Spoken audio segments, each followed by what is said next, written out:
को नीचे लोगों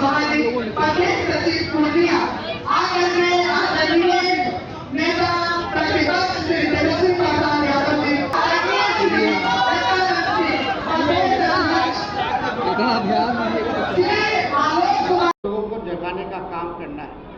और अगर आप लोगों का साथ होगा तो चाहे प्रधानमंत्री हो, भारत सरकार हो, उन लोगों को घुटने पर टिकाने का काम करेंगे और अपना अधिकार लेने का काम। तो आप सब लोगों से ज़्यादा समय ना लेते हुए और हम राष्ट्रीय अध्यक्ष लालू जी को धन्यवाद देते हैं। अगर इनका मंडल कमीशन लागू करने में जब मुख्यमंत्री बने तो भारी योगदान रहा, जिससे सभी पिछड़े समाज, पिछड़ा समाज, दलित समाज, आदिवासी समाज को मुख्यधारा में आने का मौका मिला। सीना ठोक करके लालू जी ने आवाज दिया। लालू जी के राज में कोई भी थाना चला जाता था, कोई भी कहीं चला जाता था तो उसको ब्लॉक ऑफिस जाता था, सम्मान की नजर से बैठाया जाता था। आजकल अफसरशाही इतना हो गया है कि किसी को नहीं पूछता। आम जनता का तो छोड़िए, गरीब का तो छोड़िए, मुखिया सरपंच का तो छोड़िए, बिहार सरकार के मंत्रियों का नहीं सुनता है। ये हालत हो गई है, ये सच्चाई है। इस लोकतंत्र में मालिक आप लोग हैं, जनता मालिक होती है और यहाँ जनता का राज होना चाहिए, ना कि अधिकारियों का राज होना चाहिए। आज सब लोग जो है देखिएगा, केवल अधिकारी लोग सरकार चला रहे हैं। 5-6 लोग जो है, 1-2 मंत्री अपने फायदा के लिए सब काम कर रहा है। लेकिन आप सब लोग देखे होंगे कि भाई कोई भी परिस्थिति आए, राष्ट्रीय जनता दल ने सामाजिक न्याय और धर्मनिरपेक्षता के अपने विचार पर कभी किसी से समझौता नहीं किया। समय समय पर सब दलों ने, भाजपा आरएसएस से समझौता किया, लेकिन लालू जी ने, इस पार्टी ने आज तक अपने विचारधारा से समझौता नहीं किया। आज तक भाजपा के आगे घुटने नहीं टेके। लालू जी ललकारते रह गए भाजपा के लोगों को, आरएसएस के लोगों को। लेकिन वहीं दूसरा पल एक देखने को मिला, कुछ लोग प्रधानमंत्री का गोद भी छोड़ने को तैयार हो गए, जो कहते थे थाली खींच लेते थे कि नहीं बनने देंगे। लेकिन हम लोगों ने तस्वीर भी देखा, क्या स्थिति हो गई है भाई। कहाँ हम लोगों का समाजवाद का नाम लेकर के इस तरह का काम करते हैं। तो ये बात तो हमको ठीक नहीं लगा, दुख भी हुआ।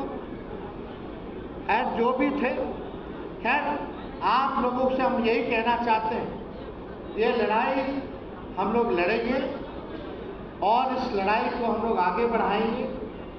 और 10 तारीख से आप सब लोगों को पता है कि कार्यकर्ता संवाद करने के लिए हम बिहार के हर जिले जाएंगे, जिसमें कि प्रथम चरण जो है समस्तीपुर, दरभंगा, मधुबनी और मुजफ्फरपुर। उसके बाद नवरात्र के बाद पूरा फिर, क्योंकि नवरात्र रहेगा तो उसके बाद जो है दूसरा चरण, तीसरा चरण जा जाकर के हर एक पार्टी के वर्कर से, कार्यकर्ताओं से बात करेंगे। और हमारी कोशिश होगी कि आने वाले चुनाव में सभी समाज के लोगों को हम लोग मौका दें चुनाव लड़ने का, सभी समाज के लोगों को। देखिए, हम जो कहते हैं वो काम करके दिखाते हैं। हम कहे थे 10 लाख नौकरी देंगे, लेकिन उप मुख्यमंत्री ने कि 5 लाख नौकरी दिलवाए। चाचा जी कहते रह गए कि कहाँ से लाएगा पैसा, अपने बाप के पास से लाएगा। अब हमारे रहते कैसे मिल गया फिर नौकरी? 3 लाख और प्रक्रिया धीरे करा के बापू सरकार बंगाल में हमने कहा था कि आप 1 कदम चलिएगा, हम 4 कदम आगे बढ़ेंगे। उस हिसाब से हमने लोकसभा में टिकट भी बांटने का काम किया। और अभय कुशवाहा जी को लोकसभा का राष्ट्रीय जनता दल का नेता भी हम लोगों ने बनाने का काम किया। तो लालू जी ने तो सबको बनाया। इनके सरकार में जब मुख्यमंत्री रहे तो कई विधायक इन्होंने बनाए, कई लोगों को मंत्री बनाया।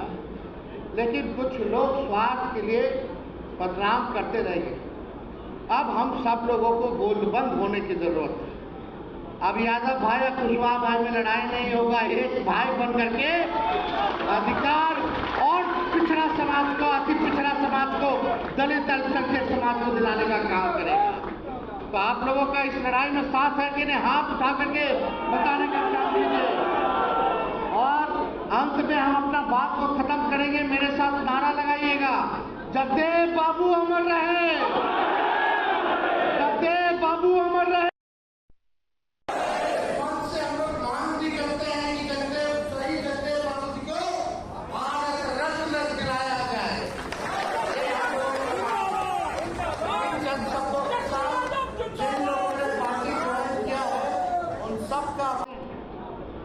सबका आंकड़ा आ गया है। कौन कितना पढ़ा लिखा समाज है, कौन कितना बेरोजगार समाज है, कौन सा समाज या कौन व्यक्ति भूमिहीन है, कचरा धोने वाला है, नाला साफ करने वाला है, इसकी क्या स्थिति है वो सामने आ गया। फिर हम लोग चाहते थे, योजना भी ला रहे थे कि भाई जो भी चाहे किसी जाति में अगर कोई बेरोजगार है, बड़े परिवार में नौकरी नहीं है, तो उसको जो है सालाना 2 लाख रुपया सरकार आर्थिक से मदद करने का काम करे। जो भूमिहीन है उसको 1 लाख रुपया देगी ताकि जमीन ले ले। जिसको अपना मकान नहीं, उसको मकान बनाने के लिए 1,20,000 रुपया का हम लोग जो है योजना लाने का काम करें। और हम लोगों ने जितनी आबादी जैसे हुई वैसे ही हम लोगों ने आरक्षण को भी बढ़ाने का काम किया। हम लोगों ने जो 50% के नीचे आरक्षण था उसको हम लोगों ने पिछड़े, अति पिछड़े दलित आदिवासी समाज के लिए 65% आरक्षण हम लोगों ने किया, जो देश में सबसे ज्यादा है। और EWS 10% को भी हम लोग रखे, यानी 75% कुल आरक्षण। हम लोगों को संदेह था उसी टाइम कि फिर जो आरक्षण हम लोग बढ़ाए हैं पिछड़ों का, पिछड़ों का, दलितों का, आदिवासी भाइयों का, ये भाजपा के लोग फिर से साजिश करके कोर्ट कचहरी जाकर के रुकवाएंगे। तभी हम लोगों ने तय किया कि भाई भारत सरकार में, बिहार सरकार प्रस्ताव भेजे कि जो बिहार में आरक्षण जो हम लोगों ने बढ़ाया जाति आधारित गणना के बाद, उसको अनुसूची 9 में डाल दिया जाए, शेड्यूल 9 में डाल दिया जाए। शेड्यूल 9 अनुसूची 9 में जाने के बाद एक सुरक्षा कवच जो हो जाता है आरक्षण का, सुरक्षा कवच का काम करता है। यानी कोर्ट कचहरी भी चाहे तो खत्म नहीं कर सकती है अगर अनुसूची 9 में, शेड्यूल 9 में अगर आ जाए तो। भारत सरकार ने ये किया, केवल एक राज्य का आरक्षण जो है शेड्यूल 9 में हो, तमिलनाडु का है। उसी तर्ज पे हम लोगों ने बोला था कि भाई इसको सुरक्षा दिया जाए। लेकिन उसके बाद आप लोग देखिएगा, चाचा जी पलट गए। चाचा जी के जाने के बाद ही आप देखिएगा कि ये जो आरक्षण जो हम लोगों ने बढ़ाया था महागठबंधन की सरकार ने, आज उस पर वही भाजपा के लोग कोर्ट कचहरी जाकर के रुकवा दिए और कानून को ही निरस्त करा दिए। यानी जो बहाली तेजस्वी निकाला 5 लाख या और 3 लाख प्रक्रियाधीन जो करके आए, जो 3 लाख सरकारी नौकरी मिलना है, उसमें अब आप लोगों को आरक्षण का लाभ नहीं मिलने वाला है। ये बड़ी साजिश है। वो लोग नहीं चाहते कि आप लोग जो है बैठे अच्छे जगह पर, डिसीजन मेकिंग में, पॉलिसी मेकिंग में, जहाँ जहाँ महत्वपूर्ण पद हैं, ये लोग नहीं चाहता कि पिछड़ा समाज के लोग जो है वहाँ बैठे। ये भाजपा के लोग चाहते कि अपने लोगों को ही बैठाया जाए और पिछड़ों में लड़ाई लड़वाते रहो, बांटते रहो और राज करते रहो। आज सब आप लोग यहाँ आए हैं। हम लोगों ने 1 दिवसीय धरना भी दिया। हम लोग ने कहा कि किसी भी प्रकार से इसको, आरक्षण को खत्म नहीं होने दिया जाएगा। दुख इस बात की है, पीड़ा इस बात की है कि मुख्यमंत्री बोलते हैं कि वो सामाजिक न्याय में विश्वास करते हैं। आज उनके सांसद हैं, अगर उनके सांसद समर्थन वापस ले जाए तो प्रधानमंत्री जी नहीं रहेंगे। ये आरक्षण हम लोगों ने लागू किया, आखिर क्यों नहीं करवा देते? तो भारत सरकार में भी है, बिहार सरकार में भी है। सवाल ये खड़ा होता है कि आखिर जनता दल यूनाइटेड का रोल क्या है इसमें। कथनी अलग और करनी अलग। आज इतना पावर है कि भाई ये चाहते, कितना महीना हो गया भाजपा, 8वां महीना चल रहा है इन लोगों का डबल इंजन का सरकार, और कोर्ट में लोग कब गया 2-3 महीना पहले।